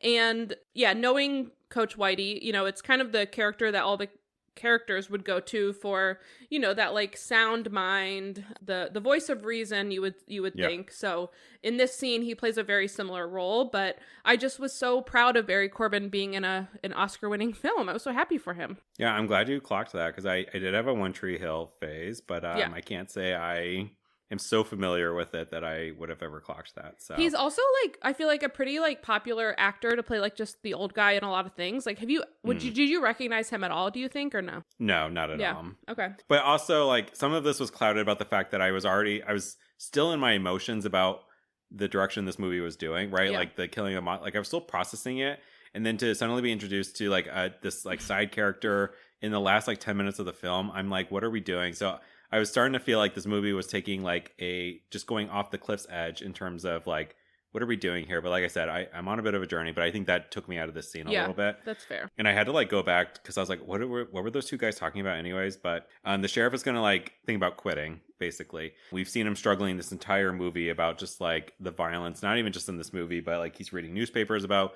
other violent acts. Like I think he says to Ellis, like, I feel outmatched. Yeah, I feel overmatched. I don't know what to do, and I feel like I want to stop it. Like I'm a sheriff, like I want to be able to handle it, basically, you know. And he asks Ellis, what would you do if you ever got your hands on the guy who did this to you? You know, Ellis is some sort of war veteran who, you know, wounded in battle. It's clear. Wounded in a battle, you know, and is now wheelchair bound. And Ellis is basically like, I wouldn't do anything. Ellis is basically like, hey, like, that's life, you know, in a sense of like, and I'm paraphrasing here, but yeah, he was like, this country is hard. You know, this is the closest we get to like the title of the movie being said, of like, it's always been like this. It's like, this level of violence isn't new. It's just a hard country to live in, and it is what it is. And Ed Tom, you know, is like, I'm just so discouraged. And, you know, I want to be able to stop it. And Ellis is like, you can't stop it. This is fate. This is how it always is. And to think that you can change it, like that's vanity. Yeah. That's your ego. Yeah. Ellis says, you can't stop what's coming. It ain't all waiting on you. That's vanity.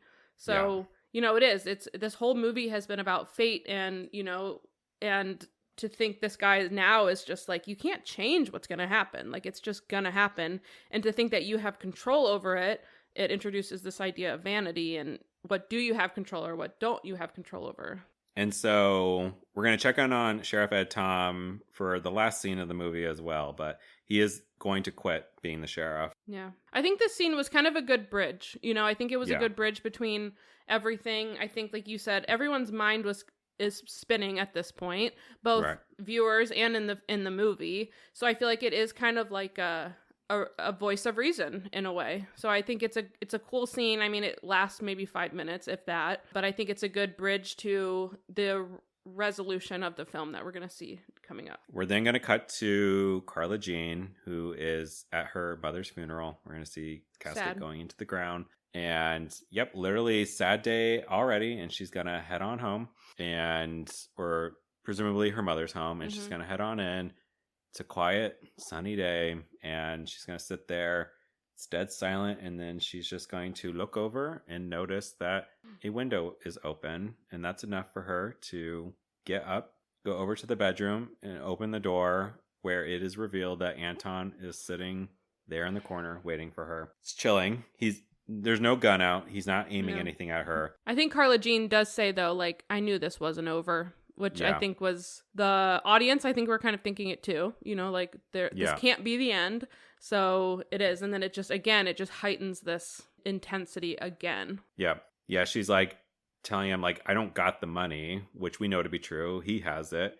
And he's like, it's not about that. I gave my word to your husband. And he pulls out the quarter and he's like, I want you to call it. Well, before it, she says, you don't have to do this. Which I think is a good line. She says, you don't have to do this. And he says, people always say the same thing. They say, you don't have to do this. And again, you think of how his mind works, and 50% of him has to do this, you know? Like, there is a side of this metaphorical coin, and almost sometimes a literal coin, that he has to do this. So again, you think in his brain, like, people always say this, but he's like, yes, I do. Like, that's Right. what needs to happen. He was like, me and the quarter arrived here together. Like, Mhm. we were always traveling to this place and at this time. And so he flips it and he wants her to call it. And she's like, I ain't going to call it. I ain't going to do that. He said, the coin don't have no say. It's just you. So she's really kind of upending his structure here, the way that he makes decisions. Like, she's not going to let it be down to a coin toss. If he wants to kill her, then he's going to have to just kill her. Mm-hmm. Interestingly, the scene cuts away to the exterior of the home. A nice spring day, the exterior of this beautiful house. Couple boys riding bikes, running around. A nice neighborhood. Yep. And we're going to see Anton emerge from the home. And on the porch, he's going to take a moment to check the bottom of his shoes. Mm-hmm. And I think we'll say it now because the movie doesn't actually tell us what happened in that house. You know, we get no cues, no noises, no gunshots, no nothing. Nope. But him checking his shoes, and we've seen multiple times throughout the movie of him being kind of protective of his shoes. Like when Carson Wells was kind of bleeding out and he was on the phone, we saw like a pool of blood coming to his shoes, and he quickly like put his feet up on the bed. Like, so for him to come out there and check his shoes, I think is the movie's way of telling us that he did kill Carla Jean. Yeah. So he gets into his car, and within seconds, he gets into a car accident. Immediately T-boned at an intersection. Wow. Again, I'm watching this for the first time, and I'm like, what are we doing? What is going on anymore? Right. He's badly injured, but not dead. Yeah. He has a protruding bone from his arm. You see the bone sticking out of his arm. Yep. And he's like sitting by the side of the road, and these two little boys who are on their bikes come over, and they're like, hey, mister, like your bone's sticking out. Your arm's kind of broken. Hey. Anton's like, yeah, I fucking know. I know. I think they said, they're like, this guy down the street called the police. They're on the way, kind of thing. So Anton's like, ooh, I got a Swervetron. And so he gives them some money for one of their shirts. And so they take the money, and one of the kids gives Anton a shirt. He kind of makes like a sling out of it, gets up and starts limping away as we can kind of hear the sirens approaching. And something interesting that the movie included was that you can hear a little bit of these two boys talking to each other, and they're fighting over the money. Again, just like hitting home that this cycle never ends, that, you know, greed and is like the true evil. And Anton limps away. Well, and I think you had brought it up, I think yesterday at this point, and I had read about it, and so I think it's an important point. But this car accident, you know, you're like, what? But you think about everything that, for the most part, Anton has done has been, in quotes, in his own mind, like a reason for it. Yeah. And it's been fate. And for him to have done this, you see there was no coin toss. He, you know, nothing told him to do this. He did it fully on his own nature. He immediately leaves and gets hit by a car. So it's like this karma, you know, of life, this fate, and what goes around comes around. Yeah, it can seem like by chance this car ran into him, or was it fate again saying like, yeah, because Carla wouldn't play his game, because she wouldn't call it, and because he did kill her in violation of his own sort of like rules, and fate comes in, like Final Destination is like, we're gonna take you out, buddy. But presumably he lives. He limps away, and here in the final scene, we're gonna check back in with Sheriff Ed Tom. He's having a nice breakfast with his wife, although he's been a little despondent. She's like, Literally, can you fucking talk to me? Right. And he's like, well, I did have 2 dreams, and they both featured my dad. He's like, I can tell you about my dreams. And she's like, oh, okay. Fuck, fine. I just want to be touched one last time, she's thinking.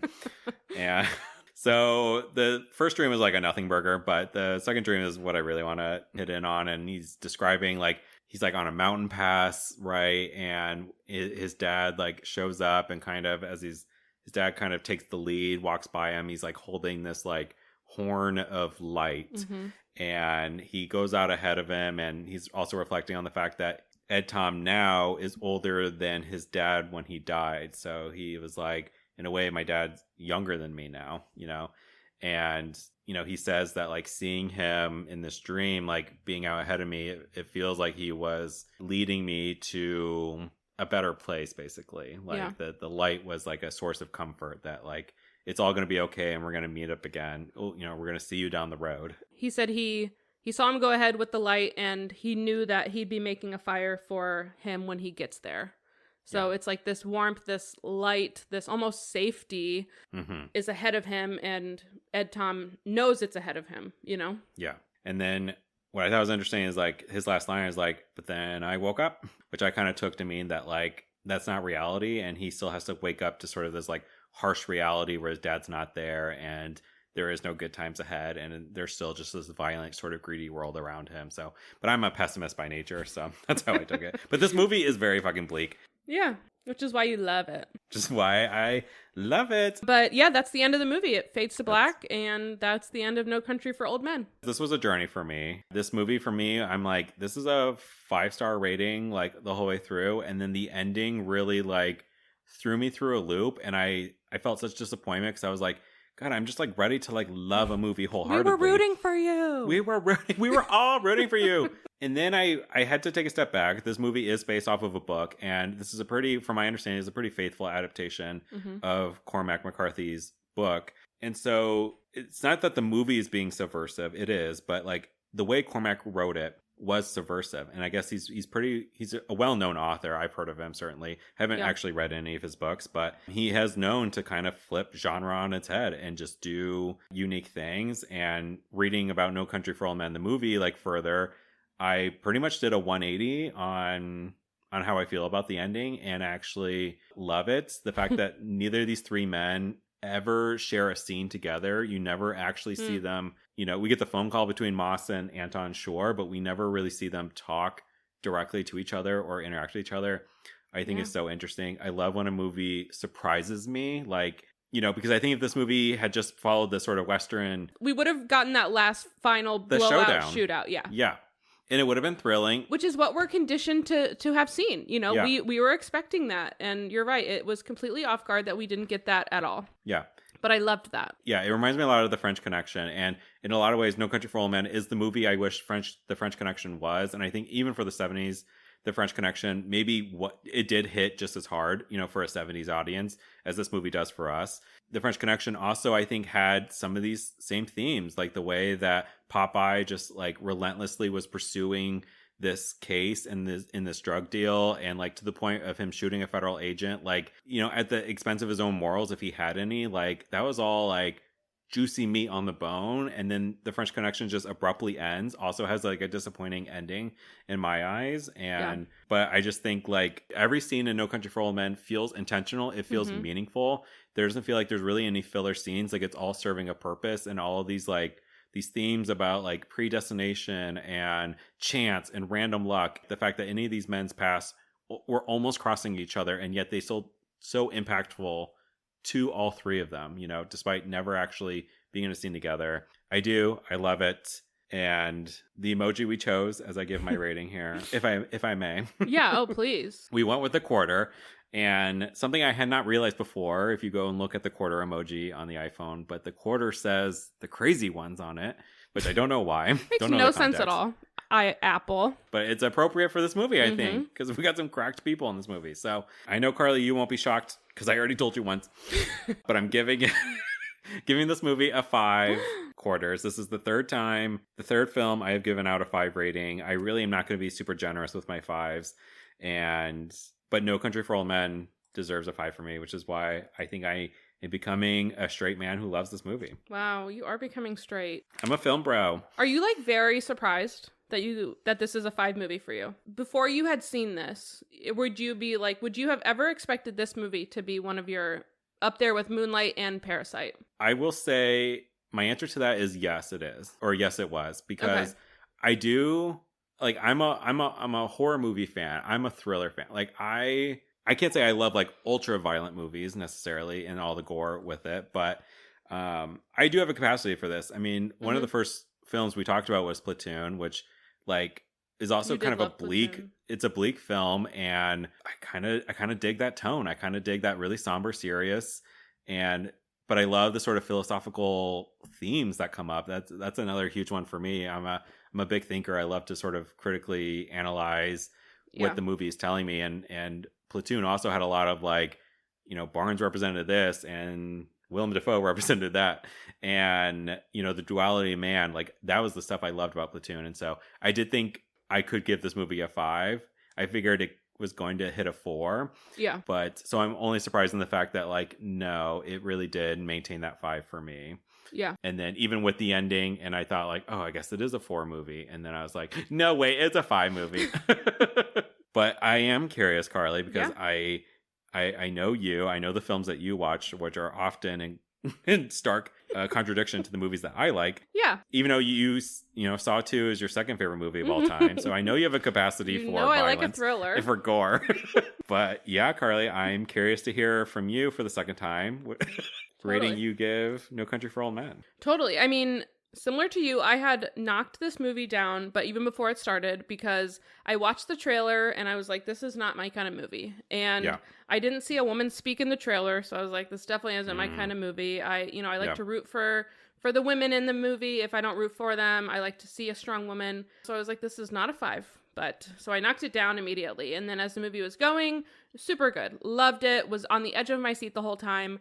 And as it continued to go, I loved the movie. Loved it. Yay! I thought from the very beginning I was pulled in. I cared immediately about the characters. Cared meaning wanted to know what the fuck was wrong with them. And I absolutely, no question about it, this is a 5-quarter movie for me. Whoa! I know. And I do have one more 5 than you do, because I gave a 5 to Chicago, mostly because that is my kind of movie. But yeah, I mean, this definitely is a 5 movie for me, personally enjoying it. And I think in terms of the scope of all the movies we've seen, it's definitely a 5. And so far, like we've only been maybe like a 1 rating difference between us. We've yet to stumble upon a movie where we're so on the opposite ends. When I wonder if it'll happen Ever happen. Probably Titanic. Carly, you did mention women. Mm-hmm. This movie gave us one prominent female character who loses everything, who dies to fulfill the Best Picture winner trope. Is this movie for the girls? I would tell anybody to watch this movie. Like I have said before, and a lot in these, if there's a movie I think is good enough, I'll tell my family to watch it. And I have told my siblings to watch this. My dad already had seen it and said that he loved it, but I told my sisters to watch this. I just think it's a very good movie, and anybody would get the thrill out of it. Is it a girly movie? No, I don't know if any movies we're really going to watch other than Chicago is like for the girls, but I think I have to put this for the girls because I think everyone should watch it. Okay, yeah. What do you think for the gays? I'm gonna say it's not for the gays. What? But I think you and I approach the question just slightly different, where you're more in the line of like, would I recommend this to my gal pals? And for me, it's like, is there anything in the movie that's gay at all? You know what I mean? Like gay characters, any sort of queer coded messaging, and this movie is truly a straight man's picture. Okay, yeah, but I stand by it being for the girls, just because I think like girls shouldn't just have to watch girl movies. I think this is a movie that anybody would watch and it'd be like, that's a good movie. Yeah. Do you want to do the Rotten Tomatoes or do you want to rank it? Ooh, let's do Rotten Tomatoes, because I also have not seen this, but in my head I have my rating that I want to give. Lay it on me. I think it's a 95. I don't know why, I just have been feeling it, and I wanted to put that out there that I think this movie is a 95. Plus or minus 3. Plus or minus 20. Yeah. This movie received a 93% on Rotten 93, Tomatoes. What a good year. I can see this because I just think the ending is probably divisive for any casual moviegoer, seeing this movie theaters, being so bummed out that they didn't get their big promise showdown. You know what I mean? Like I can see that, but for an intellectual like me, I can see past that. God, to be like, wow. Let's rank it. Oh yeah, let's rank it. This is gonna be interesting. I do have a spot for it. Okay, let's hear it, because you are very passionate about this, and while I am too, I want to hear your thoughts. I would like to put this one in A tier, in the 3rd overall spot. Number 3, so it would be between Moonlight and $1 Million Baby. My reasoning is, as somebody who's passionate about Platoon, I think No Country for Old Men is a stronger film than Platoon. By far. So I feel like I want to put it above Platoon. I don't think it doesn't reach the emotional highs, and I'm a little biased with Moonlight and Parasite because those are 2 movies I have seen multiple times. I have a longer relationship with those movies. And this is my first exposure to No Country for Old Men. While I'm certainly excited about the film, but I don't want to put it above Moonlight and Parasite. So third overall is where I've landed. What do you think? I think I agree. At first I was thinking above or below Moonlight. So I'm glad we both landed in the same area. But I agree. I think Moonlight, I mean, just the storytelling in Moonlight and the characters, so good. Chef's kiss throughout the whole thing. So I agree. I think it's the third best of the top of the 5-star reviews we've given. Okay. Yeah, I like it. I like it there. I'm like looking at it there on the list. Yeah. I just added it and it makes me smile. So I feel good. I know we actually have quite a few in the A tier. I think it's our longest one. So Yeah. I mean, they're Best Picture winners. We're supposed to be seeing some good fucking movies. Yeah, so. they should all be A tier. Greatest show on earth. Cavalcade, am I right? 80 days. Am I right? Let me talk quickly about the Coen Brothers, and then I would love to hear about the actors. Yeah. The Coen Brothers are a big fucking deal in Iconic. the filmmaking industry. Yeah. I didn't realize how old they were. Joel Coen is the older one. He's already 71 years old. Wow. And then Ethan is the younger one. He's like 68 or so. And Joel, I believe, is the one that's married to Frances McDormand. And I believe Ethan's married to someone else. Not Frances McDormand. And the Coen Brothers, this is our second of 3 duos to direct a Best Picture winner. And so we're also going to see it for the first time with West Side Story from the 1960s. And then most recently, we saw it with Everything Everywhere All at Once, directed by the Daniels. Never heard of it. Okay. So they are a directing duo, those definitely exist in Hollywood. I would say it's not very usual, of course. They have directed Raising Arizona, Fargo, The Big Lebowski, Oh Brother, Where Art Thou, and True Grit. True Grit. And so, yeah, they're known for making fucking bangers. Yeah. And it's interesting, up until 2003, though, like Hollywood really had an issue with both of their names being together. And so a lot of times they would give credit to Joel for directing and Ethan for producing.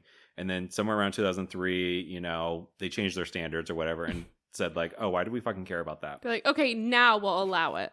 We talked and it's fine now. But really since the 2020s, though, I'm sure folks have noticed, but the Coen Brothers are kind of doing their own thing. Yeah. And I did Google into it. There is no drama here. There's no tea. It's more so that I believe Joel wanted to sort of step away from the directing game. One of them wanted to step away and just do other things instead. And the other one was like, no, I'm going to keep going. And that's fine. I want to step away. Oh, I don't. And they do not have any other Best Picture winners. Is that correct? No. So we know Fargo did get nominated for Best Picture, but did Yeah. not win. I'm sure True Grit did, right? Okay. So as far as the Academy Awards go, so Fargo, was in that Best Picture category. No Country for Old Men. They directed a movie called A Serious Man. I'm less familiar. This one was also nominated for Best Picture in 2010. True Grit was also nominated for Best Picture in 2011. So you're correct, Carly. Thank you. And then that's their most recent one. Wow. Carly, tell us about these actors. Actors. Yeah. First, a little book versus movie intel. Oh, true, so I looked into that, and like you said earlier in the episode, very true to the book. Like I read so many Reddits and reviews about this, and everyone's like, it's one of the most true to the book pieces of film we've ever seen. So that's good, and I like that. The only thing that is very explicitly spelled out in the book that people said was they do explicitly say that he kills Carla Jean. So, oh, really? Okay. Yeah, that is spelled out in the book, and that's why people are like, we have to assume, and everyone's like, no, we don't. But that's for Reddit to fight about, and I'll just move on. Okay, so I went down the list. Tommy Lee Jones, who I've always liked. I've always been a fan. Yeah. I think when we were young, my siblings and I would watch Men in Black a lot, and I don't know why, but I think I've always just liked him because of that. And I also like, one of the things that stands out to me about Tommy Lee Jones is a couple years ago at the Oscars, he had like that grumpy picture taken of him. Do you remember this? It might have actually been, I think it was at the Golden Globes because he's like at a dinner table and he's just like turned around like so grumpy. So that's what I associate with him. One interesting thing about Tommy Lee Jones is he was a college football player at Harvard in the 60s. So he went to Harvard, was a football player, immediately graduated and moved to New York City, and within 10 days of getting an agent, he was starring on Broadway. And he's actually in Ripley's Believe It or Not in one of the books as the fastest agent to Broadway role, as the fastest. Wow. So that's like very interesting to me. And I did see the little clip online of his little blurb in Ripley's Believe It or Not book. He did not get an Oscar for this movie. I know you'll get into that. But he did win an Oscar in 1994, Best Supporting Actor for The Fugitive. So I wanted to touch on that. While we won't talk about The Fugitive, Right. we just wanted to give him a shout out for that. Next, we have Javier Bardem, who is, he does win for this role. You'll get to that, but he wins Best Supporting Actor for this role, very deservedly so. I want to read a blurb from his acceptance speech, because it's so funny. Go ahead. Go ahead. It says, "Thank you to the Coens for being crazy enough to think that I could do that and put one of the most horrible haircuts in history over my head." That's like his whole speech, Brad. And then he's like, "Thank you very much." Love. And then he walks off the stage. So the fact that he called it out in one of the interviews I saw, he very explicitly says it was not a wig, unfortunately. So his hair, he grew it out like that. He wore it like that for the length of time they shot this movie. So very iconic for him. He is, with his Oscar that he won in 2008, he was the first Spanish actor to win an Oscar. Love. Isn't that's nuts? Like first in 2008? That's very cool. Very, very cool. One thing else I wanted to add about him is he's married to Penelope Cruz, okay? Another iconic Hispanic actress. Married to Penelope Cruz in 2010. They have 2 kids. So on his Wikipedia page, it led me to this page of actors that have been nominated for non-English speaking roles, have been nominated for an Oscar. There was a whole list, and in this, if they even spoke anything different, they were on it. So it would say like Spanish, English. So I took out anybody that also spoke English. I wanted just explicitly only talked in foreign languages, non-English languages. There's only 48 roles that have been, which is I think actually a good amount, 48. Right. And 4 of those nominations are 2 are Javier Bardem, 2 are Penelope Cruz. So like this power couple of Spanish culture, bringing it to film, I just think that's very cool. They make up 10% of the nominations for non-English speaking roles. I just think that's very cool. I just kept seeing their names come up. And as I deleted the ones that also speak English, because I'm like, that doesn't count. They just, all of theirs remained, which I just thought was very cool. And I love Javier Bardem. Seeing his pictures when he's not in this movie, he's just a cutie guy, I know, yeah. It's hard to separate the two now in my mind. But. Yeah, but you have to look up pictures of him not in this movie for sure, because you can't not like him. I'm pulling up his filmography now because it's like I have seen him be scary man in other movies already. Even I wouldn't go as far as to say like Jesse Plemons, like he always plays the bad guy. Debatable. But I know he definitely played a villain in Skyfall, one of the Bond films with Daniel Craig. And wasn't he the husband in Joy? Wasn't he Joy's husband with Jennifer Lawrence? Okay, it's funny that you bring up Jennifer Lawrence because what I was trying to look up was the movie Mother that I made you watch, and he is the husband in Mother. Oh, he is in Dune. Oh yeah, he's in Dune, which so is somebody else, Josh Brolin. So we love Javier Bardem. Okay, moving on to Josh Brolin. One interesting thing I found was in Men in Black 3, which happened in 2012, he played a young Tommy Lee Jones. They did flashbacks, and Josh Brolin played him. And I saw this interview with him that he did extensive research on how to do his mannerisms, do the Tommy Lee Jones mannerisms, and he nails it. So just interesting. And it was after they had done this movie, of course, which not that they were in any scenes together, but I'm sure they did interviews together about this movie and stuff. So interesting. I liked that. James Brolin is his dad, a very famous actor. Has Nepo baby for sure. And his stepmother is Barbra Streisand. So I'm sure he had a few connections. Whatever he did to get into this, the industry, it worked because he was in Goonies to start off. He of course is Thanos in the Marvel Universe, which there's not a more iconic character or I guess villain. And then he's in Dune. So all these huge movie franchises, whatever he's doing is working, even if it's just being good looking. Keep on doing it. So I did look into Kelly Macdonald a little bit because I wanted to. Originally, the Coen Brothers did not think she was a big enough name for this movie. They were like, why, fine, we'll see it. And I guess she just nailed it. So they gave... Bring in Audrey Hepburn. Right. The only big name in Hollywood. Right, that's it.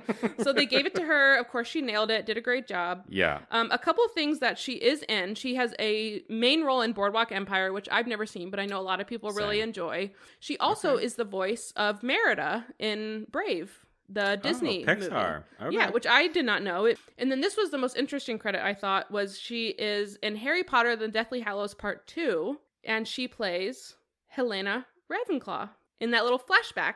Oh, the ghost lady. The ghost, yeah, it's like all blue, and you just see her, Right, yeah. and it's about her diadem. Is that what they call it? Yeah, so she's Okay. Rowena Ravenclaw. I looked up the clip. I was like, oh yeah, that's definitely Carla Jean. But yeah, thanks for asking. That is really all I had. You know, Anton Chigurh here Mhm. feels like an iconic villain to me. And I thought, Yeah. like, I wanted us to just see who would we put on our Mount Rushmore of Best Picture winner villains. Yeah, So, yeah, I don't know if you gave this any thought or I did. I have a took some short notes. list. I took some notes. I feel like there's a clear 4, actually. Okay. The top 3, I didn't even write down names. I just wrote 12 Years a Slave. Like, easily the top 3 people are 12 Years a Slave. Yes. In my opinion, Anton Chigurh is there. Yeah. Maybe that's a given. But so it's him. It's Michael Fassbender's character in 12 Years a Slave. I did write one that I don't know if you have on your list. The Stool in $1 Million Baby. As I went through the movies, I couldn't leave it out. I did have that thought too, and I'm just so glad you brought it up. I do have $1 Million Baby submission. Oh, yeah. And it's the mom. Is Margot Martindale. Here is the thing about that is I wrote $1 Million Baby and I was gonna write mom, but I wrote stool. The stool. So that is so funny. Yes, I had both thoughts, but stool made it over Margot Martindale. So. Yeah. I think non-joking answers. Yeah. The only other 2 considerations I had was Sergeant Barnes in Platoon and Kill Bill from Oliver because he was cracked. Yeah, that is a good one. And honestly, probably cracks my top 3. It's funny, I went through all the movies and just like off the top of my head was thinking of these, and I just grazed over Oliver. I was like, oh, that was like a happy movie. So no. Yeah, it's been a while, but yeah, Bill was like that first villain, I feel like, for us, because Wings really didn't, it was just the Germans and Wings, right? But like in Oliver, that was like our true like first antagonist. Yeah, you're so right. No, I think that's good, and I think it's something we continue to track. Yeah, it's fun. All right, let's talk about the 80th Academy Awards. Please. This was hosted by Jon Stewart. We all know him, comedian, late night, or he does like a Daily Show or something. Yeah. This is his second time hosting the Academy Awards. He previously did it 2 years prior to this, the 78th. So this is also the most recent time he's hosted. So he's here. Denzel Washington presented Best Picture. Always great to hear his voice. Love. Here is the lesser half. Our first movie is Atonement, which had 7 nominations and only 1 win. Atonement starred Keira Knightley and James McAvoy. And it's like a romantic war tragedy, which reminded me of The English Patient, which we just talked about, another romantic war tragedy. Yeah. And I saw that Anthony Minghella, who is the director of The English Patient, actually has like a brief cameo in this movie, in Atonement. Oh, nice. So I thought that was interesting. That is interesting. Its one Oscar win is for original score. So way to go, Atonement. Right. Congratulations. Will we see Keira Knightley in any of our movies? Probably not. I don't know. I do. I am a fan of her. Oh, I'm not. Oh. I mean, she's never personally done anything to me, but she's one of those You actresses. just entered the Mount Rushmore of villains, you did, with that comment. She's just one of those actresses that's hard for me to watch, and I don't know Interesting. why. Okay. Yeah, I mean, I know that Pirates of the Caribbean is big, and I'm sure that's where I why she's a connected with big her. part of why you like her, but I don't know. I think it's her mouth and how she talks that bugs me, but that's okay. Yeah, maybe a topic for a future episode. Yeah, I mean, I welcome, she pops up. if any fans want to clap back at me, comment, subscribe, send me a check. The next movie is a pretty famous one. I feel like I heard a lot growing up. It's Juno. Juno is here. Juno. What a starring goodie. Elliot Page and Michael Cera. Sorry, Brad. You said it's a pretty popular one you've heard about growing up. Does that mean you've never seen Juno? I've never seen Juno. Oh this is not. my gosh. What an iconic film of our time. I agree with you there. It really felt like it was a big deal, but I'm in high school. I just didn't care. I didn't care for these kinds of stories and these kinds of movies. And then I still have yet to ever, as an adult, Wow. who's not a movie casual, I still have never seen this movie. This is a lesser half that I would want you to watch. I feel like it's kind of wry humor that you would enjoy.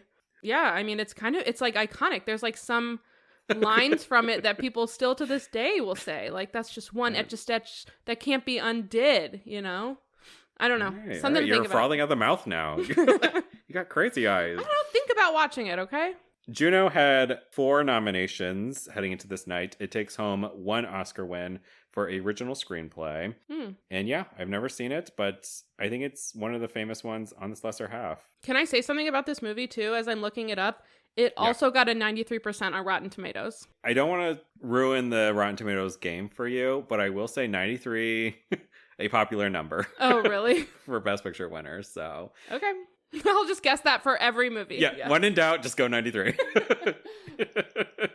Next film, Step Aside, Jerry Maguire, because Michael Clayton is here. That's what the movie's called, Michael Clayton? Yeah, and it's not a sports movie at all. It's like a legal thriller, but I just I like that it's just like a full guy's name, as the title.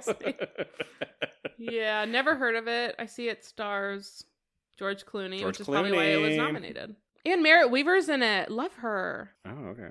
Okay, frothing at the mouth again. Tilda Swinton.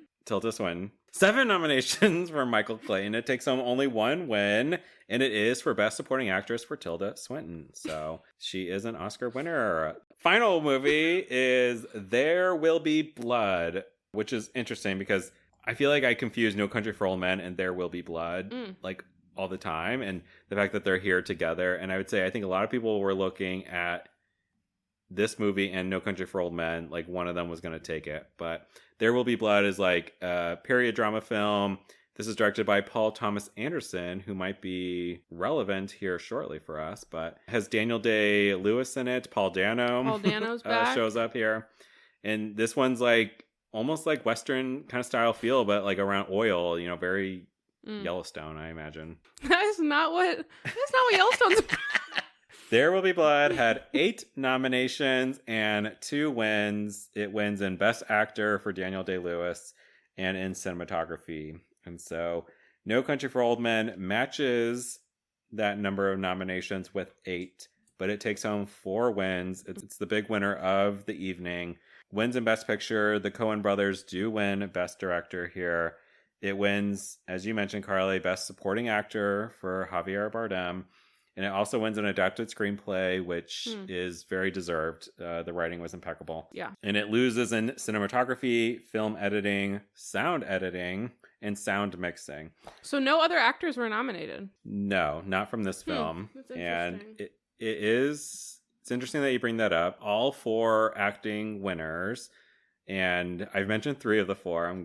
I'll mention the 4th, but all 4 acting winners are non-American. And this is like the second time it's ever happened where none of the actor winners were American. So Tilda Swinton and Daniel Day-Lewis are English, Javier Bardem Spanish, and our Best Actress winner is a woman we've mentioned before. It's Marion Cotillard. Oh yeah, that lady, Marion Cotillard. Okay, Marion Cotillard. She wins. I wonder how often it happens that the 4 actor awards are from 4 different movies. Like, I wonder how common that is, or uncommon. Maybe something Brad to look into for our next episode. Sounds like a lot of homework you're giving me, but okay. That's how I feel like at my job. Someone comes up with this big idea. I have a full-time job. I'll squeeze this in somehow. No, that is like my job. Someone comes up with this really big idea, and they're like, "Okay, Carly, why don't you do that?" And I'm like, Figure it out. This is my thing. Oh, well, that was a good lesser half. I always like when we do more recent movies because I feel like I do know the lesser half, or I know of them. So yeah, cool. Thank you, Brad. Did this Oscars have a Rotten Tomato score? It did. It received a 52%. People were pretty mixed on this. I will say this Oscars also faced potential impacts from the 2007-2008 Writers Guild strike. Yeah. Which I remember embedded in every TV show I was watching at the time. I was fucking pissed. It was worse than your parents' divorce. Worse than my parents' divorce. But thankfully they struck a deal at the right time, and so but they were preparing for that. Thank God. And then lastly, I just want to mention the in memoriam at this year's Oscars. This is where Heath Ledger is mentioned, and also a name I now recognize because of this project. Betty Hutton is also in the in memoriam, and she is our leading lady from The Greatest Show on Earth. But yeah, two goodies. And that was the 80th Academy Awards. And next episode, we're going to talk about the 98th Academy Awards. 98th, wow. Yes. We can't reveal what our next movie is because it's a mystery. We simply don't know. You know before we know. Yeah, you listening to this episode, you already know. Lucky to you, but we're still in March. Yeah, so Google, if you want to know what we're doing next, Google it. You know, yes. Like we can't tell you everything. Can you tell me one thing?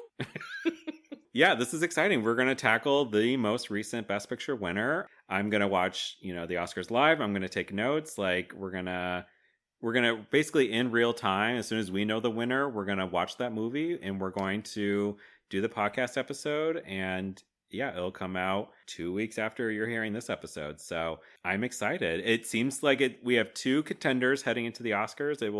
I think the winner will either be One Battle After Another, directed by Paul Thomas Anderson, who we mentioned, or it could be Sinners, directed by Ryan Coogler. And so I'm expecting one of those two to win. I think it'll probably be One Battle After Another. Me that too. seems to be... I do wish it was Hamnet because I think that's the movie I want to watch the most. But yeah, I mean, I'll watch Leonardo DiCaprio paint walls. So all right, well, join us next time as we talk about the 98th Best Picture winner. And Brad will be 33 next time you hear us. And Carly will for sure be 33. I'll be 33 and like even older than you. Yeah. Well, Carly, I wouldn't have wanted to do this for a second time with anyone else. We've now been talking about this movie for 4 hours of our lives. So yeah, let's wrap it up. And Bradley, I love you. Love you too. Bye. Bye.